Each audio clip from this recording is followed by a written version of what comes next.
నిజామాబాద్ జిల్లా ఆర్మూర్ మండలంలో అండర్-18 junior inter district tournament భాగంగా గర్ల్స్ కోచింగ్ క్యాంప్కు నాతోటి ఇచ్చేసినటువంటి మా వర్కింగ్ ప్రెసిడెంట్ విద్యాసాగర్ రెడ్డి గారు మరియు మా ball badminton association Nizamabad secretary Shyam గారు, ఉపాధ్యక్షుడు రాజ్ కుమార్ గారు మరియు మా తోటి సహచరుడు రమణమూర్తి మరియు నరేందర్, మా సీనియర్ బ్యాడ్మింటన్ ప్లేయర్లు, మా క్యాంపుకు సెలెక్షన్ అయిన మా గర్ల్స్ అందరూ దీంట్లో పాల్పంచుకోవడం చాలా సంతోషపడుతున్నా.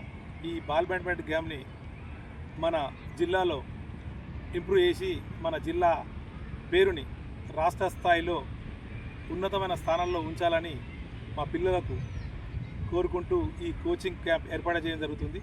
ఈ కోచింగ్ క్యాంప్కు సహకరించిన పెద్దలందరికీ, మా పీఈటీలకు, మిత్ర బృందాలు అందరికీ, స్కూల్ యాజమాన్యానికి మా బ్యాడ్మింటన్ అసోసియేషన్ తరఫున కృతజ్ఞతలు తెలుపుకుంటున్నాను. అదేవిధంగా మా పిల్లలు కోచ్ని అనుకరించి, కోచ్కు ఏ విధంగా అయితే చెప్తాడో దాన్ని అనుసరించి మన నిజామాబాద్ జిల్లాని ఉన్నతమైన స్థానంలో ఉంచుతారని ఆశిస్తూ ఈ అవకాశం సద్వినియోగం చేసుకొని జిల్లా పేరును రాష్ట్ర స్థాయిలో, జాతీయ స్థాయిలో మంచి పేరు తీసుకొస్తారని ఆశిస్తున్నాను. ఈ అవకాశం ఇచ్చిన పెద్దలందరికీ ధన్యవాదాలు. All the best.